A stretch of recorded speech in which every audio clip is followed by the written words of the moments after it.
Drama serial हया, जिसमें आपको दिखाया जाएगा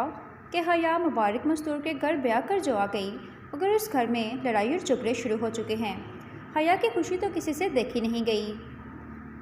मगर हया भी ठान चुकी है कि अपनी सास का पता काटेगी। खाने के टेबल पर जब मुबारक मस्तूर पहुंचती है तो सब घर वाले उसके एहतराम में खड़े हो जाते हैं, मगर हया अपने मोबाइल पे ही लगी रहती है और वो अपनी सास के आने पर खाने के टेबल पर उसके एहतराम में खड़ी नहीं होती। ये बात मुबारक मस्तूर को बहुत ज़्यादा बुरी लगती है, मगर वो इग्नोर कर देती है क्योंकि हया नई नवेली दुल्हन है। खाने के टेबल पर मुबारक मस्तूर सब घर वालों को बता देती है कि हया ने हनीमून पर जाने से इनकार कर दिया है। सब लोग ये बात सुनकर बहुत ज़्यादा हैरान होते हैं। मुबारक मस्तूर हया से कहती है कि मुझे ना सुनने की आदत नहीं, और उसे नेक्स्ट टाइम के लिए वार्न भी करती है कि मैं जो बात कह दूँ वो आखिरी बात होती है, इसलिए आज के बाद तुम मेरी किसी भी बात पे ना नहीं करोगी।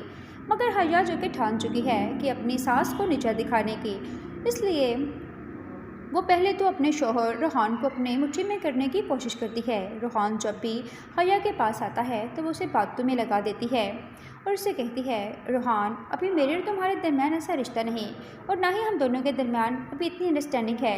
इसलिए और रोहान को समझाने की कोशिश करती है। रोहान जो कि हया की मोहब्बत में पहले ही गिरफ्तार हो चुका है, वो तो उसका दीवाना बन बैठा है, इसलिए वो हया की हर बात मानता है। मगर हया की ये चाल अब वो रेहान के ज़रिए उसे मोहरा बनाकर इस्तेमाल करेगी और उस घर में बदसुकूनी पैदा करेगी,